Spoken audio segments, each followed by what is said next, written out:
अस्सलाम वालेकुम फ्रेंड्स। तो फ्रेंड्स, आज की वीडियो में मैं बात करूंगा कि अगर आप 2023 में 2017 की मैकबुक लेते हैं, ये मैकबुक एयर है मेरे पास 2017 मॉडल, तो ये आपके लिए कैसी रहेगी, यानी कि आज भी इसकी वर्थ है। अगर हम इसके अंदर कोई सॉफ्टवेयर वगैरह इंस्टॉल करते हैं तो किस तरह की इसकी परफॉर्मेंस होगी। अब 2017 से लेके आज तक तकरीबन आप कह लें कि 6 साल गुजर चुके हैं। तो ये मेरे पास एक 6 साल पुराना एप्पल का लैपटॉप है, मैकबुक एयर है ये। तो आज मैं थोड़े से आपको इसके स्पेक्स बताऊंगा, थोड़ी सी इसकी परफॉर्मेंस की बात करेंगे, और मैं आपको ये बताऊंगा कि अगर आज की डेट में आप कोई दूसरा डेल का एचपी का लैपटॉप लेते हैं या ये लैपटॉप लेते हैं तो उसमें क्या फ़र्क होगा, कौन सा लैपटॉप आपके लिए बेहतर रहेगा। तो वीडियो को लास्ट तक देखते रहिएगा। मेरा नाम है खुरमा अब्बास, आप देख रहे हैं आईटी की टिप्स। तो फ्रेंड्स, सबसे पहले हम बात करते हैं इस लैपटॉप की कि 2017 का ये मॉडल है। तो अगर आप इसकी परफॉर्मेंस की बात करते हैं तो परफॉर्मेंस हमें काफ़ी बेहतर मिलती है। थोड़ी सी स्पेक्स की तरफ मैं चलता हूँ। तो स्पेक्स में आपको 2017 की जो मेरे पास ये एयरबुक है, इसमें आपको 8 GB की रैम मिलती है और 256 GB की NVMe हार्ड ड्राइव इसमें आपको मिलेगी। हार्ड ड्राइव जो होती है वो इसमें SSD वगैरह नहीं लगती, बल्कि NVMe जो कार्ड एक होता है, आपको शायद पता होगा, वो एक चिप होती है, वो इसके अंदर लगती है। और इसके अलावा जो रैम इसकी होती है वो इसमें बिल्टन आपको मिलती है, यानी कि आप अलग से रैम इसमें नहीं लगा सकते हैं। तो इसके अंदर 8 GB की रैम है। थोड़ा सा मैं आपको ये लैपटॉप दिखाता हूँ। है बिल्कुल देखने में सिंपल है, स्लिम बॉडी है, और इसका जो डिस्प्ले साइज़ है वो है 13.3 इंच का। अगर हम इसके डिस्प्ले की बात करें तो डिस्प्ले काफ़ी अच्छा है। इसमें आपको फुल HD नहीं मिलता, HD मिलता है, लेकिन फिर भी काफ़ी अच्छा डिस्प्ले आपको मिल जाता है। तो पहले मैं आपको थोड़ा सा लैपटॉप दिखा दूँ, फिर मैं आपको बता दूँ कि अगर आपको सॉफ्टवेयर वगैरह इसमें इंस्टॉल करते हैं। मैंने इसमें एडोब प्रीमियम इंस्टॉल किया हुआ है, इसके अलावा एडोब इलस्ट्रेटर इसमें यूज़ किया है मैंने, इसके अलावा एडोब फोटोशॉप यूज़ किया है। तो वो इसमें कैसे रहेंगे। तो फ्रेंड्स, ये एप्पल की मैकबुक एयर 2017 मेरे सामने पड़ी हुई है।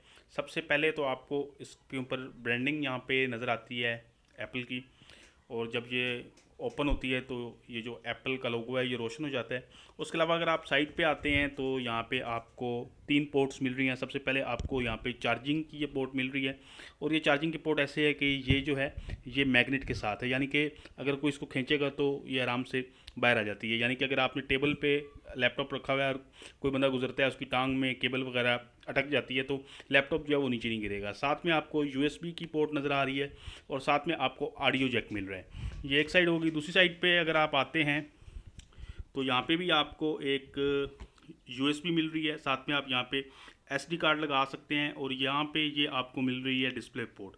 तो डिस्प्ले अगर आपने एक्सटर्नल डिस्प्ले लगाना है तो उसके लिए आपको इस तरह की एक, ये आप केबल देख सकते हैं, ये केबल आपको लेनी पड़ेगी। ये इस तरह से है।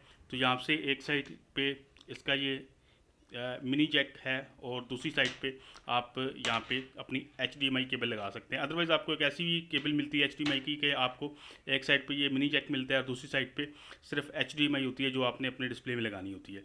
तो ये आपको फिर एक्सटेंशन की ज़रूरत नहीं पड़ती है।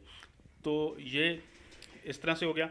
मैं इसको ओपन करता हूँ, बहुत ही स्मूथली ओपन होता है, और आप देख सकते हैं इसका डिस्प्ले जो है ये काफ़ी अच्छा है। अगर आप कंपैरिजन करेंगे दूसरे लैपटॉप से तो काफ़ी आपको अच्छा डिस्प्ले मिलेगा। ये फुल HD नहीं है, HD है, लेकिन फिर भी काफ़ी अच्छा डिस्प्ले है। मैं इसमें माउस जो है वो प्लग इन कर लेता हूँ और आपको इलस्ट्रेटर वगैरह ओपन करके दिखाता हूँ। तो अगर हम इसमें सॉफ्टवेयर्स की बात करें तो यहाँ पे आप देख सकते हैं मैंने इसमें इलस्ट्रेटर इंस्टॉल किया है। यहाँ पे आप देख सकते हैं एडोब फोटोशॉप मैंने इंस्टॉल किया है, एडोब प्रीमियम इंस्टॉल किया है, इसके अलावा क्रोम वगैरह इंस्टॉल किया है।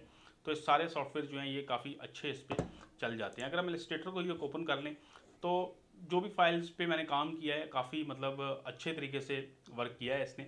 अगर हम यहाँ पे एक न्यू फाइल क्रिएट कर लेते हैं और हम कोई उस पर इफ़ेक्ट वगैरह लगाते हैं तो काफ़ी अच्छा इसका रिस्पॉन्स है। आप देखिए, वैसे तो आप जब काम करेंगे डिटेल में तो आपको पता चलेगा कि किस तरह का है, लेकिन फिर भी एक आइडिया के लिए मैं आपको बता रहा हूँ। तो यहाँ से जाके हम एक 3D इफेक्ट लगा लेते हैं, क्योंकि यही थोड़ा सा हैवी होता है। तो देखिए काफ़ी अच्छी तरह से ये वर्क करता है, ये आप देख सकते हैं।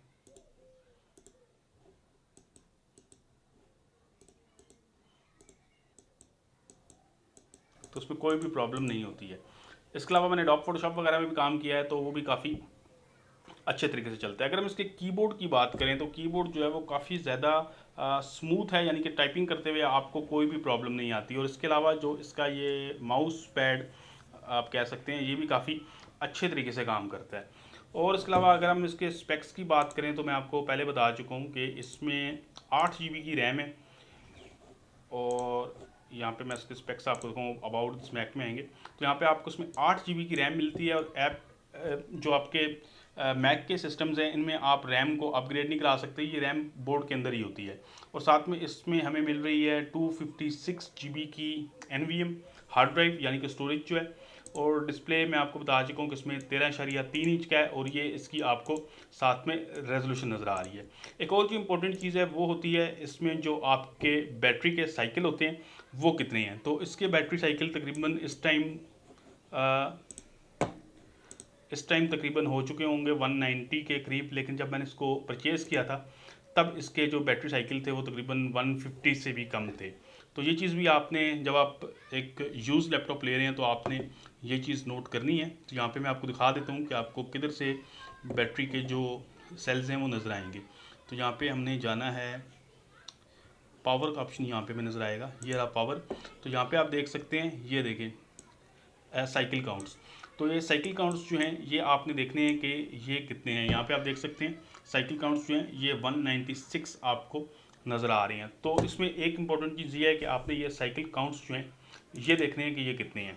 और यहाँ पे आपको बैटरी के मुतालिक जो बाकी चीज़ें हैं वो भी नज़र आ रही हैं।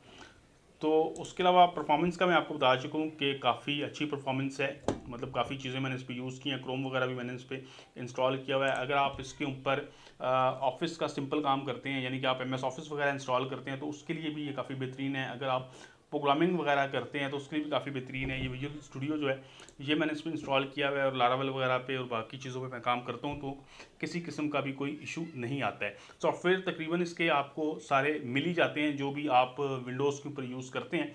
और अगर हम इसको कंपेयर करेंगे डेल के साथ, HP के साथ, तो मेरे ख्याल से एक तो इसकी जो बिल्ट इन क्वालिटी है वो काफ़ी ज़्यादा बेहतर है। इसका डिस्प्ले जो है वो काफ़ी ज़्यादा बेहतर मिलता है आपको जो बाकी लैपटॉप हैं उनकी बनिस्बत। वेबकैम जो है वो इतना अच्छा, मतलब इसका वेबकैम का रिजल्ट नहीं है, लेकिन बाकी जो चीज़ें हैं इसमें वो काफ़ी आपको अच्छी मिल जाती है। कीबोर्ड के बारे में मैंने आपको बताया कि काफ़ी स्मूथ जो है ये काम करता है। तो अगर आप कोई लैपटॉप लेंगे 2017-16 का डेल का या HP का, तो मैं आपको गारंटी से कह सकता हूँ कि उसकी परफॉर्मेंस इसके मुकाबले भी नहीं होगी। प्रोसेसर जो इसका है वो इसके अंदर अगर आप कंपेयर करेंगे तो तकरीबन 6th जनरेशन का प्रोसेसर इसमें i5 का मिलता है। ड्यूल कोर प्रोसेसर है इसका, लेकिन फिर भी जो इसकी परफॉर्मेंस है वो काफ़ी ज़्यादा बेहतर है। तो फ्रेंड्स उम्मीद करता हूँ कि मेरी आज की वीडियो आपको पसंद आई होगी। अगर आपको ये वीडियो पसंद आई है तो इसको लाइक लाजमी कीजिएगा। इसके अलावा आप मेरे चैनल को सब्सक्राइब लाजमी करें। अगर आपको ऑनलाइन लर्निंग में इंटरेस्ट है तो आपको मेरे चैनल पर एक अलग से प्लेलिस्ट मिलेगी, आप उसको देख सकते हैं। इसके अलावा आपको टेक के वाले से काफ़ी अच्छी वीडियोस मेरे चैनल पे मिल जाएंगी। आप अगर इस तरह की वीडियोस मज़ीद देखना चाहते हैं तो चैनल को लाजमी सब्सक्राइब कीजिएगा। वीडियो देखने का बहुत शुक्रिया। अल्लाह हाफिज़।